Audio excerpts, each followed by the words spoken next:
नमस्कार दोस्तों, जय हिंद, भारत माता की जय। दोस्तों, आज मैं आपको एक ऑडियो सुनाने जा रहा हूं जिसमें जो है पहले के नेताओं ने हमारे देश के संस्कृति के साथ कितना बड़ा खिलवाड़ किया है। जो गीत देश की आज़ादी का मुहिम था, वंदे मातरम, उस गीत को राष्ट्रीय गीत घोषित न करके, राष्ट्रीय गीत न बना करके उन्होंने जनगण मन अधिनायक को राष्ट्रीय गीत बनाया, जो कि एक स्वार्थ की पराकाष्ठा को उजागर करता है। 1911 में जॉर्ज पंचम भारत आए। कांग्रेस ने रविंद्रनाथ टैगोर से कहा कि आप एक गीत लिखो।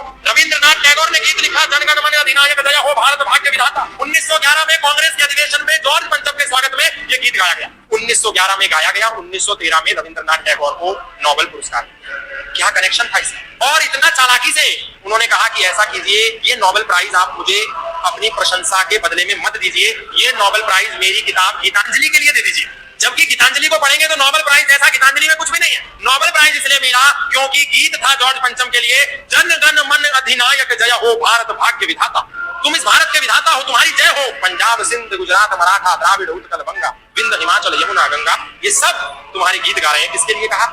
जॉर्ज पंचम के लिए कहा। और इस पर कोई सफाई नहीं दी। 1911 में गाया गया। 1911 में गाने के अगले दिन अखबारों ने छाप दिया कि रविंद्रनाथ टैगोर ने जॉर्ज पंचम की प्रशंसा में गीत गाया है। रविंद्रनाथ टैगोर ने कोई प्रतिक्रिया नहीं दी। 1913 में नोबेल पुरस्कार ले आए और जाकर के कब प्रतिक्रिया दे रहे हैं जानते हैं? 1937 में दोबारा दे रहे हैं, 1939 में, और कह रहे हैं मैंने तो भारत भाग्य विधाता ईश्वर के लिए कहा है, जॉर्ज पंचम के लिए नहीं कहा। तुम 20 साल तक कहां थे? 1939 में सफाई दी, 1941 में मर गए।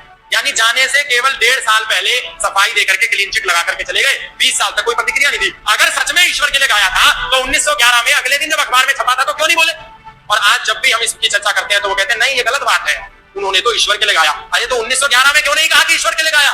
वंदे मातरम जिसके आधार पर देश की आजादी हुई, उस वंदे मातरम को नेशनल एंथम नहीं बनाया।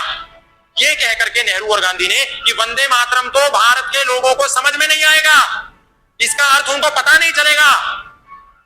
क्या तर्क दिया? जिस वंदे मातरम के आधार पर पूरा देश आजाद हुआ, उसके लिए कहा गया कि ये तो समझ में नहीं आएगा।